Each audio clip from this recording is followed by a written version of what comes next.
अब हम लोग आते हैं रेज्यूमे राइटिंग पे। देखो, तीन चीजें मैं बता रहा हूँ आपको, ध्यान से सुनना, अच्छे से समझना।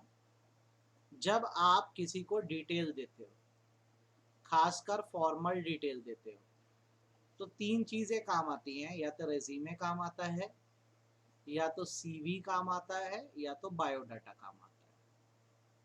फर्क ये होता है कि रेज्यूमे वो बनाते हैं जो एक्सपीरियंस्ड होते हैं,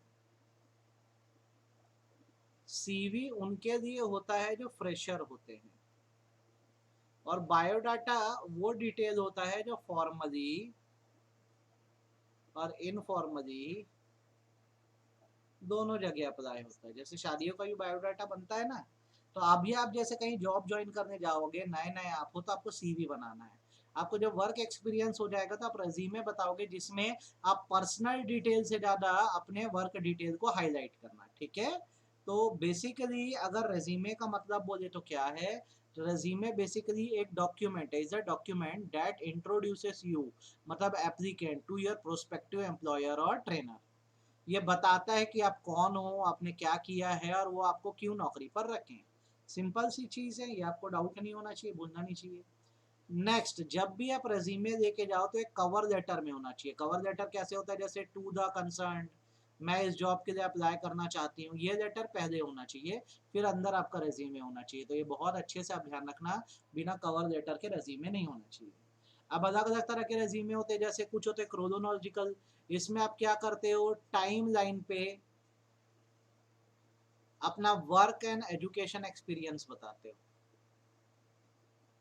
आप कहाँ काम करे हो और आपका एजुकेशन क्या रहा है, आप ये बताते हो। जिसमें आपका ज़्यादा फोकस क्रोनोलॉजिकल रेज्यूमे में आपका वर्क और एजुकेशन पे रहता है, आप बताते हो यहाँ जॉब करा, वहाँ जॉब करा, एक्सेट्रा एक्सेट्रा।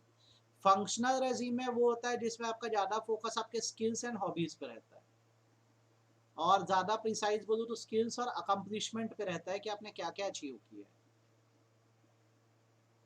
तीसरा होता है कॉम्बिनेशन रेज्यूमे, इसमें दोनों पर फोकस होता है, वर्क पे भी और स्किल पे भी। तो ये क्रोनोलॉजिकल का और फंक्शनल का मिक्सचर होता है, ठीक है। आप जब भी रेज्यूमे बनाते हो, कुछ चीज़ें ज़रूर डालो उसमें। कॉन्टैक्ट इन्फॉर्मेशन डालो, कैरियर प्रोफाइल डालो, आपका वर्क एक्सपीरियंस क्या है डालो, एजुकेशन कितनी है डालो, स्किल क्या क्या है डालो। नेक्स्ट, ये VIMP चीज़ है, इसको बहुत अच्छे से करना। आप जब रेज्यूमे राइटिंग करते हो तो कुछ बातों का ध्यान रखो, फॉर्मेट को एकदम सिंपल रखो, मिनिमम नंबर ऑफ पेजेस पे खत्म करो, एक पेज में हो जाए तो बेस्ट है, शॉर्ट एंड क्रिस्पी होना चाहिए। ऑब्जेक्टिव लिखो, क्यों ज्वाइन करना चाहते हो, झूठी बातें मत लिखो, अरेंज वे में लिखो, टोन को एकदम न्यूट्रल रखो। आपसे अगर कोई ऐसा क्वेश्चन पूछ दिया जाए कि आप इस चीज के बारे में क्या सोचते हैं, न्यूट्रल जवाब दो। ग्रामेटिकल एरर मत करो, अचीवमेंट्स को हाईलाइट करो। कभी भी अपनी एक्सपेक्टेड सैलरी रेज्यूमे में मत लिखो, रिजेक्ट हो जाओगे, ठीक है, क्योंकि आप शायद ज्यादा लिख दिए, एम्प्लॉयर उतना पे ना कर पाए तो क्या। अब आपको क्या करना है भैया, ये जो सैंपल्स दिए हुए हैं, इसको ससम्मान, ये जो सैंपल्स हैं, सारे सैंपल आपको क्या करना है, पढ़ लेना है, और आपका ये चैप्टर भी क्या हो जा रहा है, कंप्लीट हो जा रहा है। मैं आपको सिर्फ थ्योरी बता सकता हूँ बेटा।